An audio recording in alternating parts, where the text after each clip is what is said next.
السلام علیکم ورحمۃ اللہ وبرکاتہ۔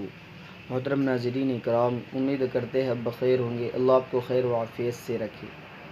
ناظرین، آج ہم بات کریں گے ایسی چیز کے متعلق جو ہمارے ہر گھر میں پائی جاتی ہے اور سستا ہے، جسے ہم لیمو کے نام سے یاد کرتے ہیں کہ یہ خود ذائقہ پھل ہے اور بہت سستا ہے، ہر جگہ پائے جاتا ہے، سال بھر اس کی کاشت ہوتی ہے اور عام طور پر یہ ہمارے گھر میں موجود ہوتا ہے۔ ہم سالنوں میں اور دیگر مشروبات میں اس کو استعمال کرتے ہیں۔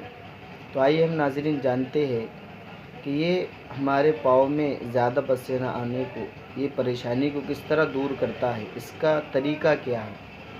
لیمو یہ ہمارے لیے غذا بھی ہے اور دوا بھی ہے۔ اللہ نے اس میں ہمارے لیے شفا بھی رکھی ہے اور ہمارے لیے غذائیت کے اعتبار سے کام بھی کرتا ہے۔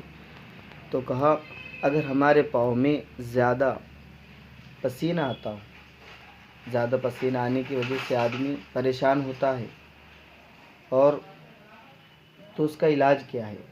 تو اس کا علاج یہ ہے کہ پسینہ زیادہ آنے کی صورت میں ہم لیمو کا عرق، لیمو کا رس، اس کو گرم پانی میں ڈالیں، چاہے آدھا نیمبو لے یا ایک نیمبو لے، گرم پانی جتنے پانی میں دھوئے جاتے ہیں، مثلا ایک گلاس پانی میں ڈال گرم پانی میں لیمو کا رس، اور اس کو پاؤں کو اچھی طریقے سے دھو لے، تو چند ایام میں ہی، چند دنوں میں انشاءاللہ ہم اس پریشانی سے چھٹکارا پائیں گے۔ یہ بہت آسان سا نسخہ ہے۔ اس نسخے کو ہم ایک بار ضرور استعمال کریں۔ نیمبو تو ویسے ہر گھر میں پائے جاتا ہے، اس وجہ سے ہمارا علاج کم ہی روپے میں ہو سکتا ہے، اس لیے ہم ضرور اس لیمو کا نسخہ استعمال کریں۔ والسلام علیکم ورحمۃ اللہ وبرکاتہ۔